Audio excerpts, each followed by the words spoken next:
ఇవాళ హిందూ మతం పేరు మీద ఏం జరుగుతుందో వినడానికి చూడడానికి కూడా భయం అనేటువంటి పరిస్థితి వచ్చేస్తుంది. జై శ్రీరామ్ అంటే అర్థం ఏంటి? స్వామివారి ఇందాక మాట్లాడారు. జై శ్రీరామ్ అంటే దేవునికి, రాముణ్ణి కోట్లాది మంది హిందువులు దేవుడని భావిస్తారు. జై శ్రీరామ్ అంటే దేవుడికి జయము అని, వేరే అర్థమే లేదు దాంట్లో. అలాగే అల్లాహ్ అక్బర్ అంటే, అల్లా అంటే ఒక సంప్రదాయం ప్రకారం దేవుడు, అల్లాహ్ అక్బర్ అంటే దేవుడు సర్వోన్నతుడు అని. ఈ రెండు మాటలకి నాకు తెలిసి పెద్ద తేడా ఏం లేదు. కానీ ఎవరినైనా కొట్టాలంటే, చంపాలంటే అల్లాహ్ అక్బర్ అనడం కానీ జై శ్రీరామ్ అంటే చాలా దారుణం.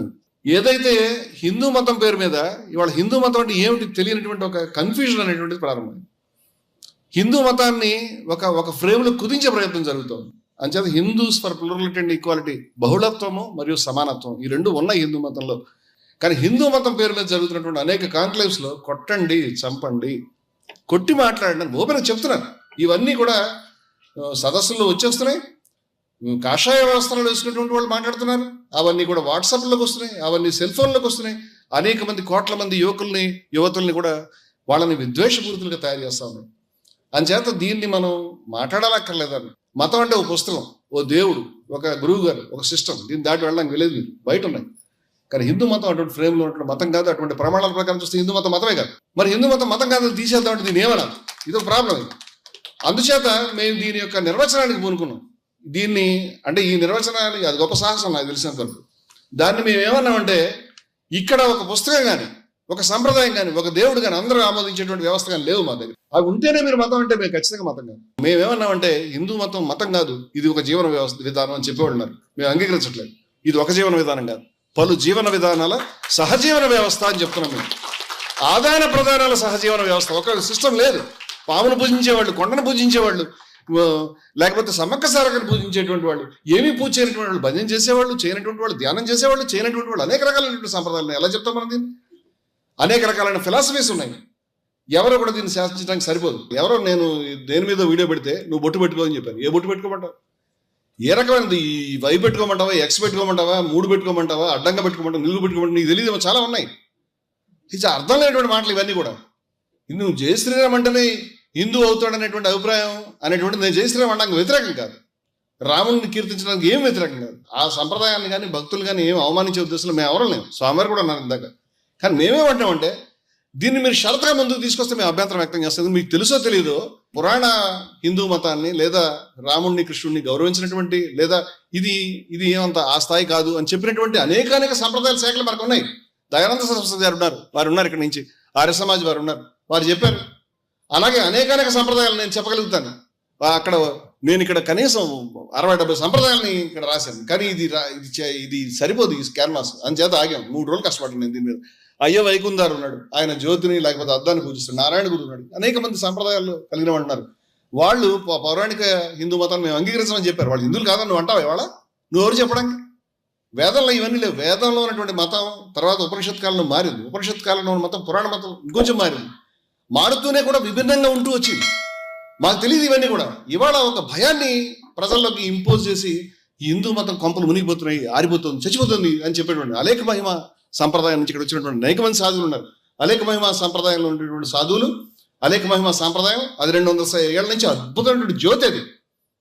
అది కులాన్ని వ్యతిరేకించేటువంటి ఒక అగ్ని. అది అటువంటి సంప్రదాయం కలిగినటువంటి వాళ్ళు పురాణ హిందూ మతాన్ని అంగీకరించిన వాళ్ళు వేదాల్లో, ఉపనిషత్తులో వాళ్ళకి కావాల్సిన బాగా నాకు తప్పే ఉంది దాంట్లో. వాళ్ళు హిందువులు కాదని అడుగుతున్నాను నేను.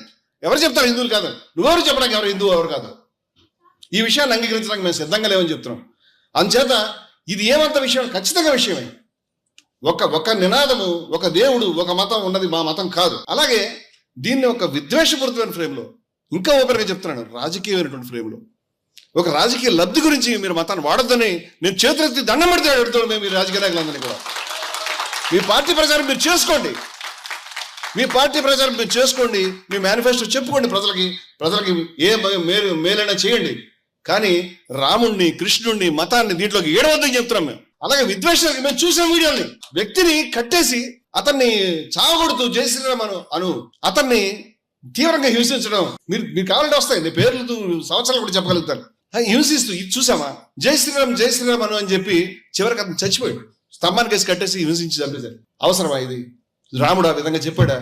చివరికి రావణాసురుడు కూడా నేడు పోయి రేపు రాని ఓడించిన తర్వాత కూడా తల్లార కూడా పంపించినటువంటి ఒక ధీరోదత్తమైనటువంటి అపూర్వమైనటువంటి వ్యక్తిత్వం. ఇవాళ అమ్మాయిలు వెంటబడ్డానికి లేకపోతే మరెవరు వెంటబడ్డానికి నువ్వు దీన్ని వాడుతున్నావు, ఎలా అంగీకరిస్తాం మేము దీన్ని?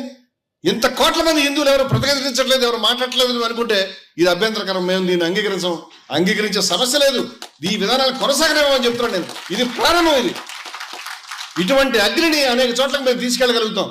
అన్ని మతాలకి ఈక్వల్ ప్లేయింగ్ గ్రౌండ్ ఉండాలి, అందరూ సహజీవనం చేయాలి, అందరూ సమానంగా ఉండాలి, అందరికి అవకాశాలు ఉండాలి, ఎవరికి అవకాశం లేకుండా నిరాకరించకూడదని చెప్తున్నాను. మనకు ఉన్నటువంటి షడ్దర్శనాల్లో 5 దర్శనాలు ఆస్తికమైన దర్శనాలు కాదు, చాలా మంది తెలియదు. ఇవాళ మీరు ఒక ఫ్రేమ్ లో తయారు చేస్తారు, ఒక దేవుడు, ఒక పుస్తకం, ఒక మతం, దీన్ని అంగీకరించాలి కాదా? నాస్తికుల మీద దాడి చేస్తారు, నాస్తికులు కూడా దీంట్లో చాలా బాధపడతాను. నాస్తికులు హిందూ కాదని నువ్వు ఎట్లా అంటావు? నీకు తెలియదేమో విషయం. సాయణ మాధవుడు అనేటువంటి మహానుభావుడు సర్వ దర్శన సంగ్రహాన్ని రచించినటువంటి 14వ శతాబ్దంలో అద్భుతమైన పుస్తకం అది. దాంట్లో 16 దర్శనాలు రాశారు. మొదటి దర్శనమే చార్వాక దర్శనం. అదొక సంప్రదాయం, దాన్ని ఎవరు నిరాకరించారు? నీకు తెలియదేమో విషయం.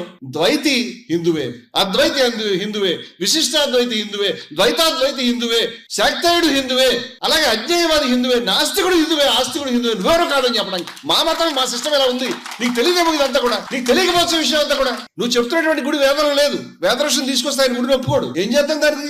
ఆ రోజు ఉన్నటువంటి సంప్రదాయం అది. వివేకానందుడు చెప్పాడు, సత్యం నీ స్థాయికి రాదు, సమాజం సత్యం స్థాయికి ఎదగాలి, నీ స్థాయికి సత్యం దిగదు, అది నీ సమస్య. నువ్వు లేకపోతే దానికి ఎవరు బాధ్యత వహిస్తారు? ఎవరో కొంతమంది దాన్ని చూడగలుగుతారు. వాళ్ళు చెప్పారు ఆ విషయాన్ని. ఆయన ఇందాక చెప్పాడు, బ్రాహ్మణుడు, ఏ బ్రాహ్మణుడు? విద్యావినయ సంపన్నుడు అయినప్పుడు విద్యావినయ సంపన్నే బ్రాహ్మణే గవిహస్తిని సునిచైవ స్వపాకైచ పండితా సమదర్శన. అంటే విద్యావినయ సంపన్నుడైన బ్రాహ్మణుడు, అదే సమయంలో ఆవు, కుక్క, ఏనుగు, కుక్కని తినే చండాలుడు. ఏం మాట్లాడివి? నా దగ్గరికి మొన్న ఒక స్ట్రీమ్ కి సంబంధించిన మా గురువు గారు చాలా గొప్ప ఆయన. ఎందుకు అడగండి నేను అడిగాను. ఎందుకంటే కృష్ణుడు అంగీకరించలేదు ఈ విషయాన్ని, భగవద్గీతలో చెప్పారు ఈ విషయాన్ని. విద్యావినయ సంపన్నుడైన బ్రాహ్మణుడు అంటే వాళ్ళు క్వాలిటీ నేర్చుకుని పైకి వచ్చిన తర్వాత మేము శూద్రులను అంగీకరిస్తాం అలా చెప్పలే. కుక్కని తినే చండాలుడు విద్యావినయ సంపన్నుడైన బ్రాహ్మణుడు ఒకలా చూడమని చెప్పారు. ఎవడు ప్రామిస్ చేశాడు ప్రపంచంలో? నేను తెలుసుకుందామని అడుగుతున్నాను. నువ్వు చచ్చిపోయిన తర్వాత వచ్చేటువంటి దేవుడు రాజ్యం, నువ్వు చచ్చిపోయిన తర్వాత వచ్చే స్వర్గాలను పురాణ మతాలు ప్రామిస్ చేస్తాయి కాదే.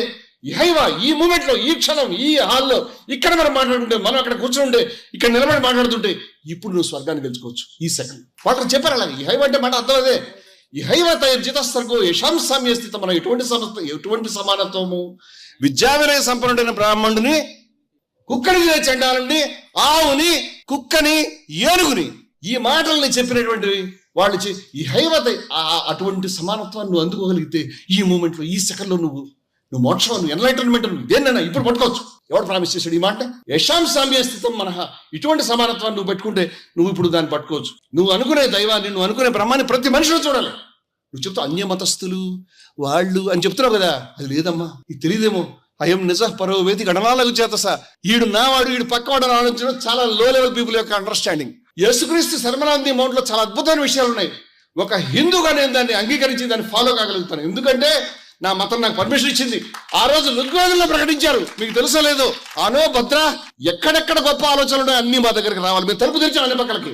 క్రీస్తు చెప్తే రానివ్వండి మా దగ్గరికి, మాకు అభ్యంతరం లేదు. ప్రవక్త చెప్తే రానివ్వండి మా దగ్గరికి, మాకు అవసరం, మాకు అభ్యంతరం లేదు. గొప్ప ఆలోచనలన్నీ మాకు కావాలి అని నా పూర్వీకులు అనేటువంటి ఋషి చెప్తే నేను తలుపులు మూసుకోవాలా? నువ్వు దాన్ని శవం మతం అంటావా? మనకు లేవా? ఈ భాష వాడచ్చా మనం?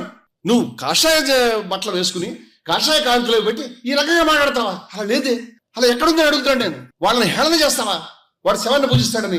మనకు లేవా యోగుల సమాధులు? రమణ మహర్షి సమాధి లేదా? వారి తల్లిగారి సమాధి లేదా? వీరబ్రహ్మేంద్ర స్వామి సమాధి, ఈశ్వరమ్మ సమాధి లేదా? మనం దండలు పెట్టుకోవట్లేదా?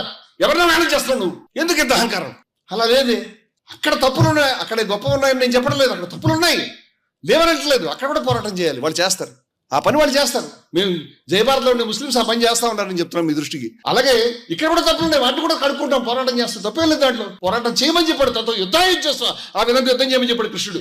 సుఖాన్ని దుఃఖాన్ని సమానంగా తీసుకుని, లాభాన్ని లాభం లేకపోవడం సమానంగా తీసుకుని, జయాన్ని అపజయాన్ని సమానంగా తీసుకుని ఆ విధంగా యుద్ధం చేయబడాడు. యుద్ధం చేయకుండా తప్పించుకోవడం వీళ్ళు. ఈ అసమానత్వం ఉందో, ఈ మెట్లున్నాయో, నువ్వు బయటకు నడున్నారో, దానిపైన ఆధ్యాత్మికవాదులంతా యుద్ధం ప్రకటించాల్సిన అవసరం ఉంది. ప్యాపిల్లో గణేష్ విగ్రహాన్ని కింది కులస్తులు పెట్టుకుంటే అగ్ర కులస్తులు గణేష్ ఊరేగింపు దాడి చేసి ఆపారు. మేము ఆ ప్యాపిల్లో వెళ్ళి అక్కడే సంపెట్టాం. మేము ఛాలెంజ్ చేస్తాం. నేను చెప్తున్నాను, మేము నిలబడతాం విషయాల మీద.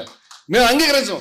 ఈ మతాన్ని అసమానత్వం పుట్టగా చేసేటువంటి ప్రయత్నాన్ని మేము అంగీకరించాం, ధిక్కరిస్తాం. ఇది చీపురు పెట్టి తొడవడానికి, అవసరమైతే ఖడ్గంతో తొడవడానికి కూడా ఈ మాట అరవిందో. అది చీపురు కాబట్టి భగవంతుడు ఖడ్గం వాడతాడేమో, దాన్ని కూడా వెనకడే వాళ్ళం కాదు. ఎందుకంటే ఇది మురికిది. ఈ మురికి పైన పోరాటం అనేది మన శ్వాస, ప్రాణ శ్వాస కావాలి.